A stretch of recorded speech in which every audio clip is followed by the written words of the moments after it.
அண்மைச் செய்தி கரூர் துயர சம்பவம் காரணமாக புசி ஆனந்த், ஆதவ் அர்ஜுனா ஆகியோர் டெல்லி சிபிஐ அலுவலகத்தில் ஆஜராகியுள்ளனர்.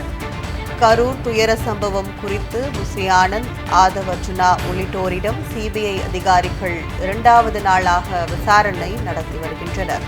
சிடிஆர் நிர்மல்குமார், தாவேக கரூர் மாவட்ட செயலாளர் மதியழகன் உள்ளிட்டோரிடமும் சிபிஐ அதிகாரிகள் விசாரணை நடத்தி வருகின்றனர்.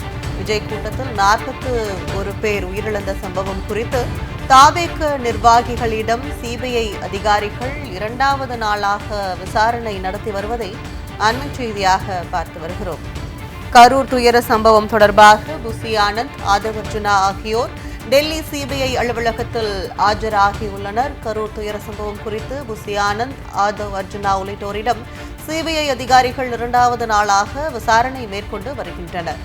சிடிஆர் நிர்மல்குமார், தாவேக கரூர் மாவட்ட செயலாளர் மதியழகன் உள்ளிட்டோரிடமும் சிபிஐ அதிகாரிகள் விசாரணை நடத்தி வருகின்றனர். விஜய் கூட்டத்தில் 41 பேர் உயிரிழந்த சம்பவம் குறித்து தாவேக நிர்வாகிகளிடம் சிபிஐ அதிகாரிகள் இரண்டாவது நாளாக விசாரணை நடத்தி வருவதை அண்மைச் செய்தியாக பார்த்து வருகிறோம்.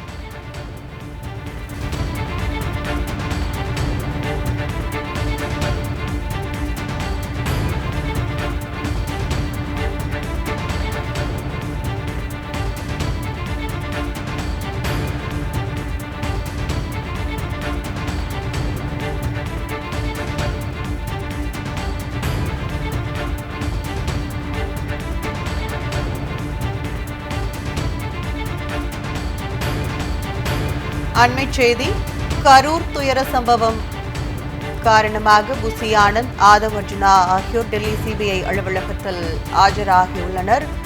கரூர் துயர சம்பவம் குறித்து புசி ஆனந்த், ஆதவ் அர்ஜுனா உள்ளிட்டோரிடம் சிபிஐ அதிகாரிகள் இரண்டாவது நாளாக விசாரணை நடத்தி வருகின்றனர். சிடிஆர் நிர்மல்குமார், தாவேக கரூர் மாவட்ட செயலாளர் மதியழகன் உள்ளிட்டோரிடமும் சிபிஐ அதிகாரிகள் விசாரணை நடத்தி வருகின்றனர்.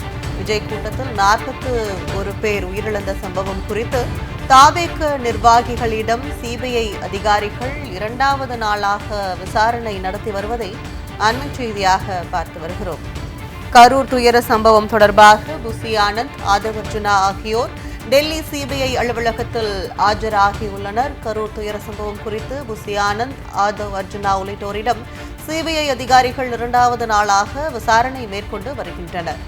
சிடிஆர் நிர்மல்குமார், தாவேக கரூர் மாவட்ட செயலாளர் மதியழகன் உள்ளிட்டோரிடமும் சிபிஐ அதிகாரிகள் விசாரணை நடத்தி வருகின்றனர். விஜய் கூட்டத்தில் 41 பேர் உயிரிழந்த சம்பவம் குறித்து தாவேக நிர்வாகிகளிடம் சிபிஐ அதிகாரிகள் இரண்டாவது நாளாக விசாரணை நடத்தி வருவதை அண்மைச் செய்தியாக பார்த்து வருகிறோம்.